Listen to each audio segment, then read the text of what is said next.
Bonjour Jean-Éric Brana. Bonjour. Le New York Times révélait cette semaine une fuite de documents classifiés, documents qui concernaient notamment l'invasion russe en Ukraine. Qu'est-ce qu'on sait sur le contenu de ces documents? Alors, ce que l'on sait, c'est que ce sont des documents hautement sensibles, tellement sensibles que le gouvernement américain a été obligé d'avertir les commissions ad hoc à la Chambre et au Sénat pour que le Congrès soit informé de ce qui se passe, comme quand il y a un danger dans la sécurité du pays. Et c'est bien de ça dont il s'agit. On parle effectivement de mise en danger de la sécurité du pays parce qu'il y a des documents qui concernent directement la guerre en Ukraine, mais il y a aussi des documents qui concernent d'autres éléments comme les relations avec des pays tiers qui sont des alliés des États-Unis.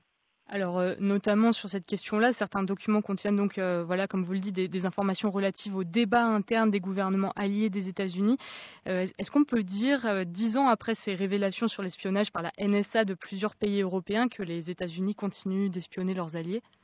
Oui, c'est le principal enseignement. Alors, ça a été une surprise pour personne, il faut quand même se le dire. Hein. Tout le monde s'espionne plus ou moins. Et c'est vrai que les États-Unis, qui sont le premier pays en termes d'intelligence sur la planète, font une grande partie. Le budget consacré à l'intelligence, c'est-à-dire au renseignement aux États-Unis, est quand même de 27 milliards.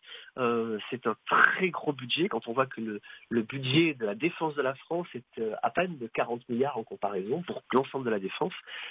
On voit qu'effectivement, les Américains essaient de tout savoir pour pouvoir assurer leur sécurité dans le monde et pouvoir transmettre les messages qu'ils veulent transmettre. Mais c'est vrai que certains alliés ont été offensés par certaines questions. On a par exemple ce problème avec l'Égypte, qui voudrait fournir des armes à la Russie, ou la révélation comme quoi le Mossad aurait fomenté des manifestations contre le gouvernement actuel d'Israël. C'est plutôt embêtant pour les Américains à un moment où il est important de resserrer les liens autour d'eux. Oui, donc voilà, vous mentionnez ces deux exemples. Est-ce qu'on peut imaginer des conséquences géopolitiques plus larges avec cette fuite de documents, si tant est que ces documents sont authentifiés? Je vous dis ça parce que dans le cas de l'Égypte, on attend encore leur authentification.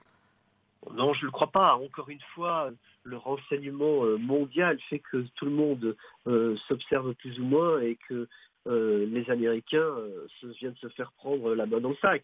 Ce qui pose problème pour les Américains, c'est comment quelqu'un a pu avoir accès à ces documents qui sont classifiés J2, c'est-à-dire une haute classification top secrète interarmée.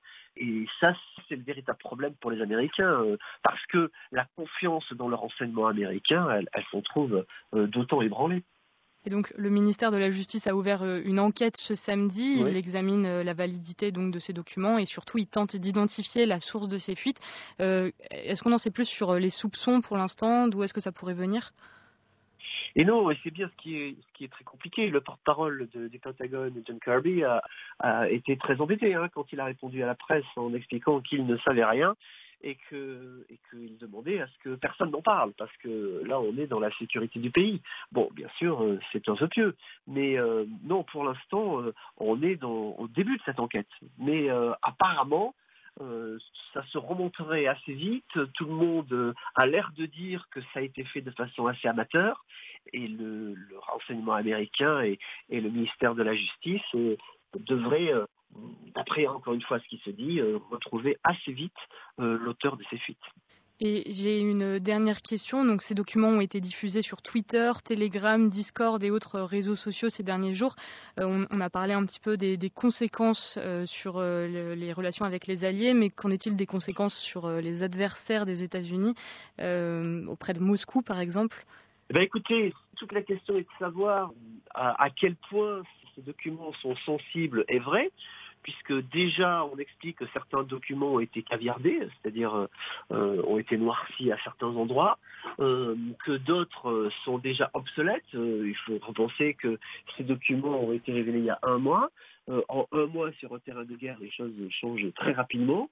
Par contre, ce que ça a appris aux Russes, c'est qu'il y a des faiblesses du côté de l'Ukraine, notamment en armement, en munitions, et puis qu'ils se préparent aussi à une vaste offensive, ce que tout le monde savait déjà.